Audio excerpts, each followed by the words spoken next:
In 2025, the heat surrounding the friendship between America and Israel has become the center of discussion not only in the politics between these two countries but also in the entire world. Although the relationship between these two countries has been seen as a special friendship or strategic alliance for decades, the ongoing political and humanitarian crisis, international pressure, and changes in American internal public opinion have led many to call this relationship the biggest drama in the world. Looking back at history, it can be seen that the United States has been Israel's biggest supporter since its establishment as a state entity. America is Israel's main ally in diplomatic, economic, and military terms. But that relationship is now in question. The ongoing conflict in Palestine, the loss of thousands of civilian lives in the Gaza Strip, and Israel's unilateral campaign ignoring anti-war sentiment are currently undermining America's international image. On the one hand, there are unrest in various countries around the world. On the other hand, anti-Israel sentiment is intensifying among the younger generation in the United States.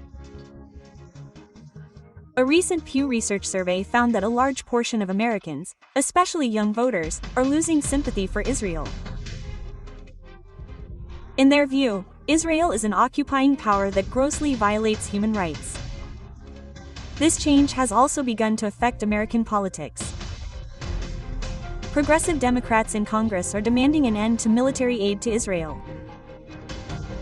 This was previously unthinkable. The presidential administration, while seeking to maintain its traditional friendship, is in a difficult position, dealing with pressure from international criticism and human rights organizations and the anger of its own voters. According to some reports, the United States has delayed the delivery of certain weapons and financial assistance. Even some proposed military contracts are on hold for the time being.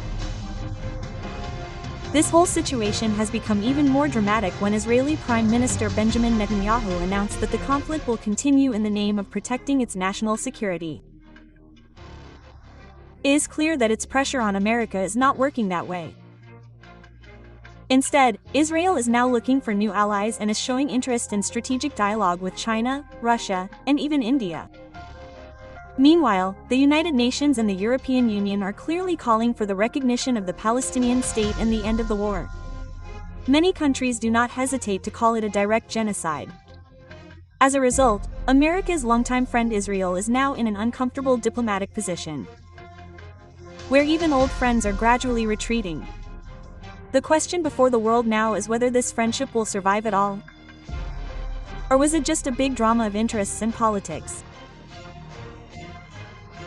Will future generations of Americans who stand for humanity and justice redefine this relationship?